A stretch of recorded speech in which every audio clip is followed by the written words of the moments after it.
This is linear regression, modeling and assumptions.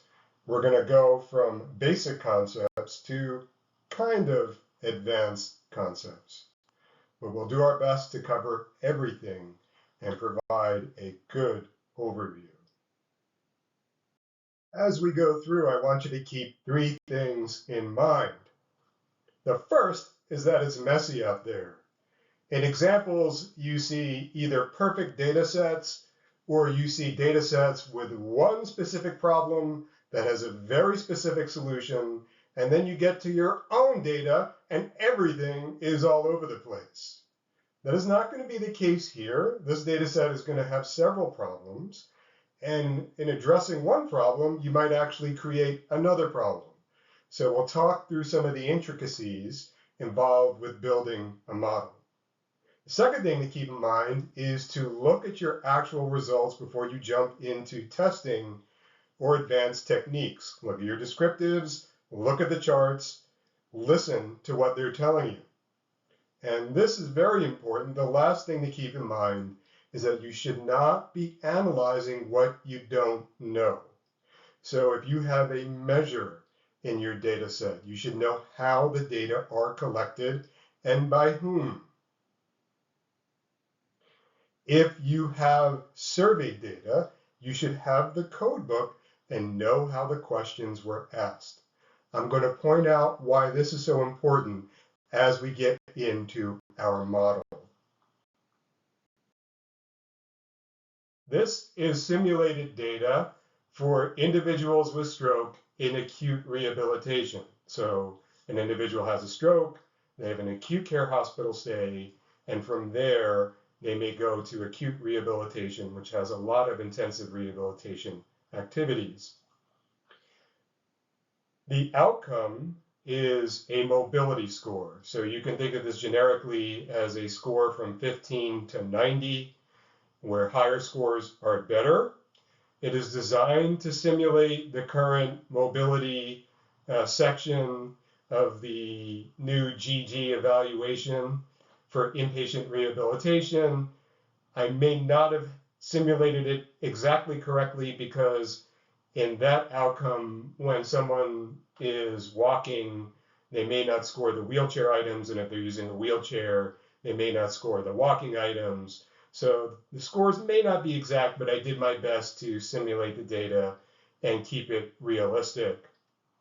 The outcome is this mobility score at discharge. Our predictors are the mobility score at admission, strength at admission, measured from 0 to 100, assessed by the motricity index, cognition, assessed by the Montreal Cognitive Assessment, and that's from 0 to 30. Both strength and cognition, higher scores are better.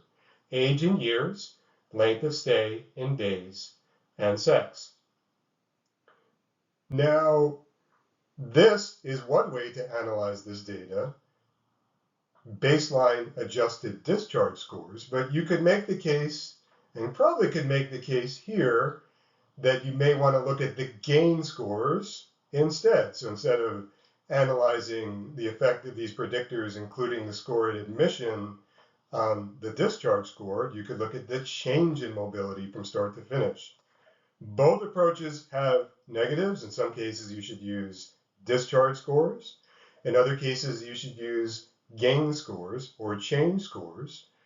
It really depends on the characteristics of your data. But even in this data set, I'm going to show you something which may lead you to believe that actually a gain score would be a better approach. I've chosen this because I want to show you a very specific problem that I've created in this data set. So that's why we're going with this approach. But we could easily have argued for the other approach. Again, there's no perfect solution, no perfect model. You just have to make your choices and live with the consequences. This is just a general overview of the modeling process for linear regression. We start by screening our variables, both the outcomes and the predictors. And then we want to choose predictors. Now, I've already laid out what the predictors are going to be for this specific data set.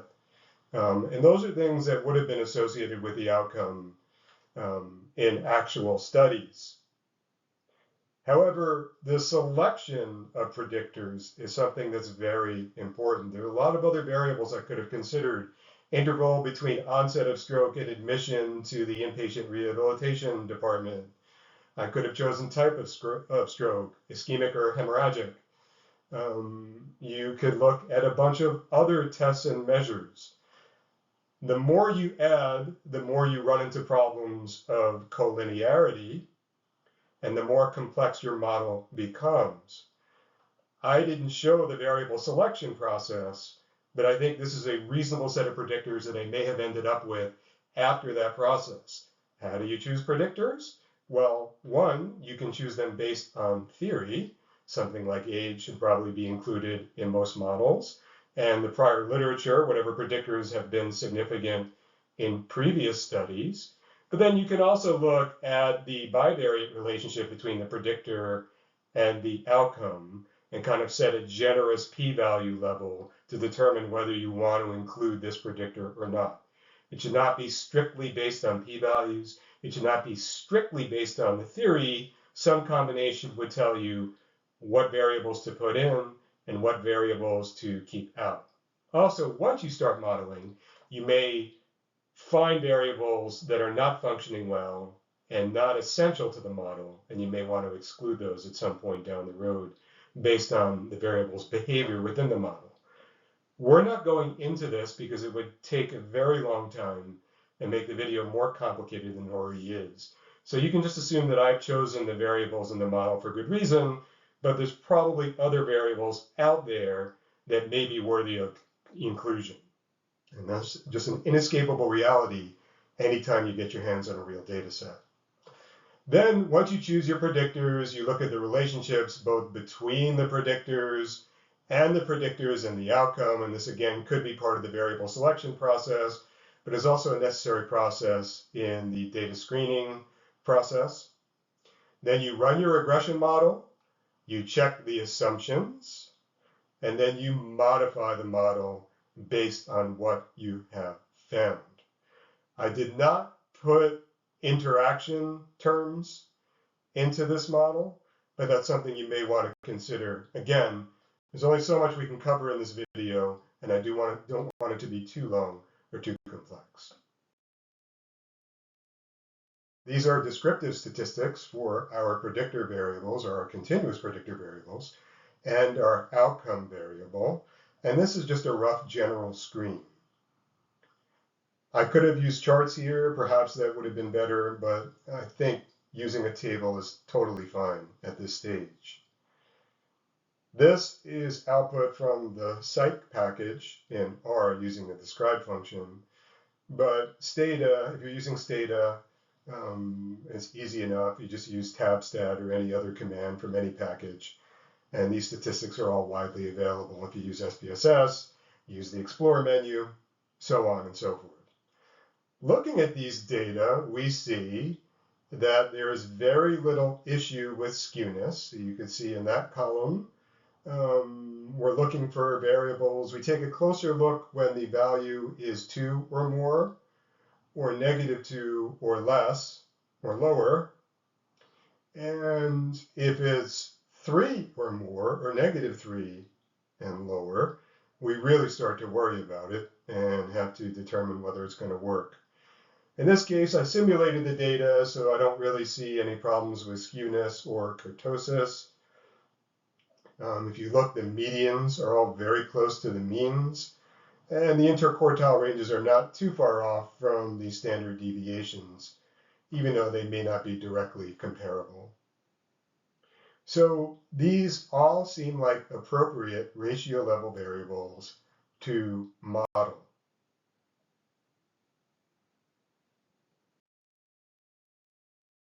Now that we've screened the variables, it's time to look at the relationship between the variables and the predictors and the outcome. This is probably a little easier to read as a table, but I really like R's core plot, so I decided to place that here. I will walk you through it.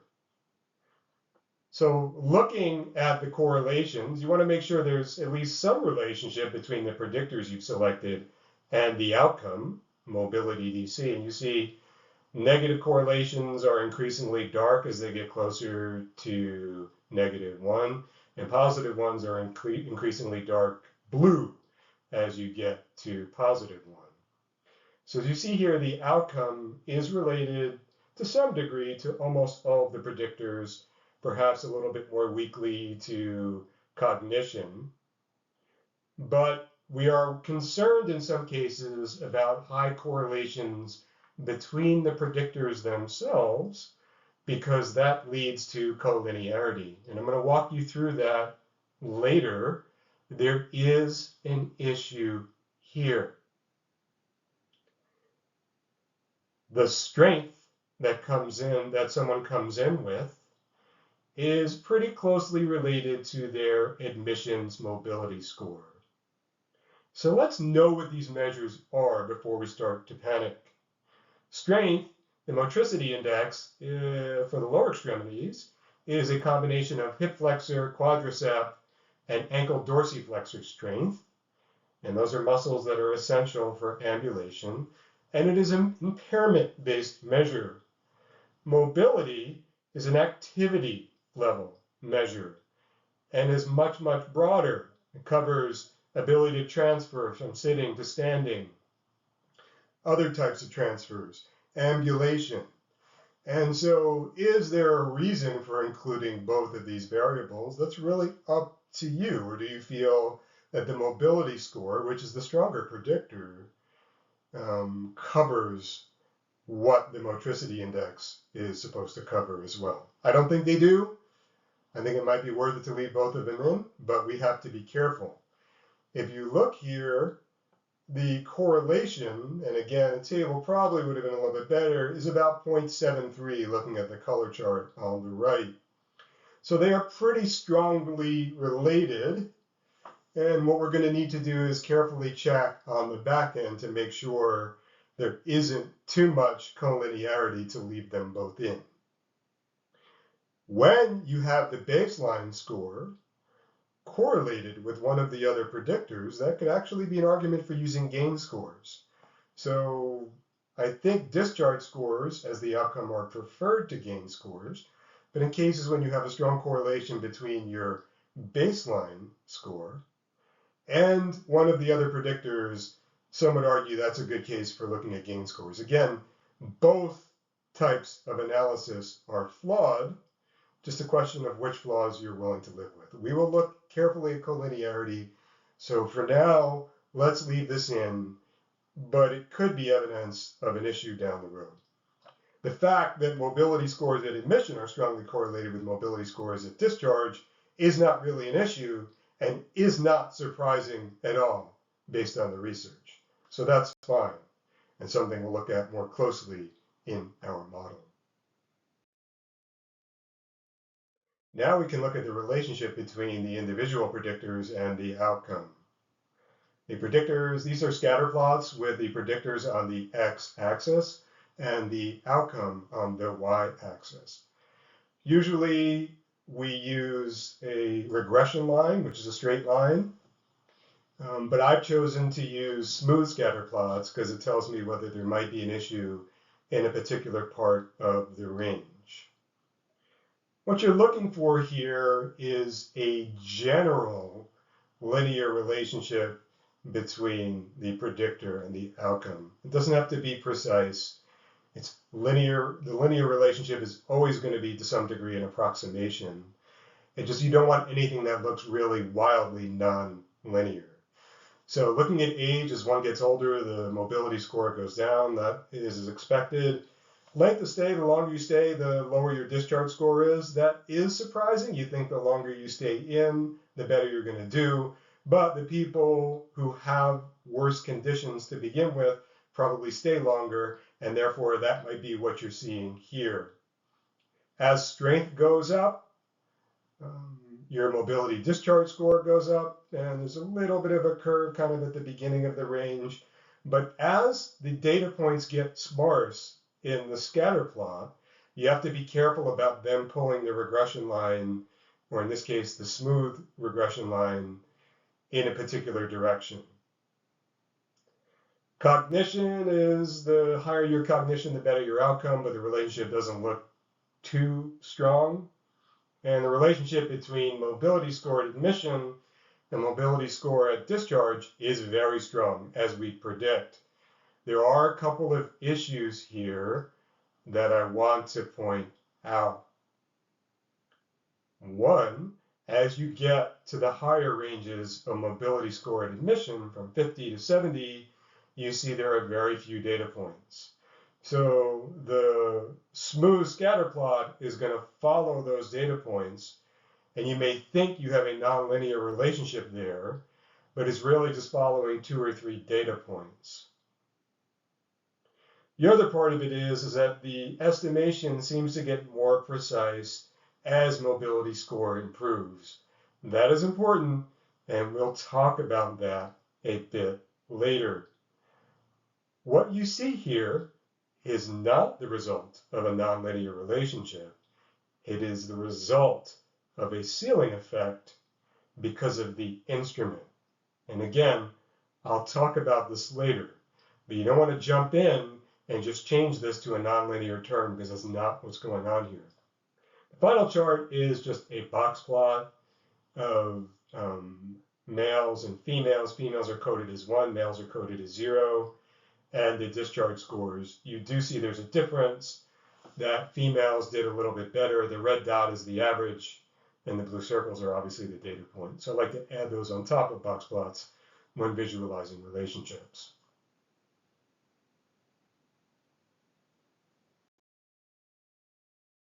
This is the initial regression model. The F-test and the ANOVA output at the top test the null hypothesis that the model with predictors does not significantly fit the data better than the model without predictors, the intercept-only model. This is significant here, which is usually the case if your predictors explain any of the outcome. Now looking at the main model below. Textbooks usually differentiate between correlation and regression by explaining that correlation is for associations and relationships, while regression is for prediction. And if you look at the coefficients in the model, you can build a linear equation that you see on the bottom to predict mobility at discharge based on the values of the predictors. Note that the intercept implies that all predictors were constrained to 0. So if we wanted it to make more sense, we could center our predictors. The intercept would then represent the mean value when all predictors were constrained to their means, except for sex, which would still be constrained to male or female, whichever category you choose. However, generalizing from one research sample to a clinical population is challenging unless you have a lot of data and you have varied data. A prediction model based on this data is unlikely to hold up when used in a slightly different population. A more common use of regression models, at least for me, is to determine which predictors are significant and which are more important. Just please note that these are 2 different questions, and we will get into that later. In this model, each coefficient is statistically significant, meaning that they are significantly different than 0, except for cognition. In the interest of parsimony, we might fit our model again without cognition. If one or more of the other coefficients changes a lot, then it might be a confounder and worth leaving in. In this case, I'm going to leave it in for theoretical reasons, but you could argue against that easily. Decision to leave it in is up to you. The coefficients represent the change in mobility at discharge associated with a 1-unit change in the predictor after controlling for the other predictors. So, for example, for every increase in age of 1 year, mobility at discharge goes down by 1.149 points. The confidence interval of the coefficient gives us a measure of precision of the estimate of the beta coefficient. From a clinical perspective, we would like to use this model to know which predictors are important so that we can target our interventions or even change them. Relative importance, however, is complicated by the order of entry into the model and correlations between the predictors. The standardized coefficients which you see in the model under standardized beta, are the number of standard deviation changes in the outcome associated with a one standard deviation change in the predictor. These help us to see which predictors might be most important. Looking at the standardized coefficients for this model, we can see that strength and mobility at admission seem to be the best predictors of mobility at discharge. And that makes sense from a theoretical perspective and also matches the prior research quite well. For a better evaluation of importance, however, I recommend looking into dominance analysis, which avoids some of the issues associated with order of entry and correlations between predictors.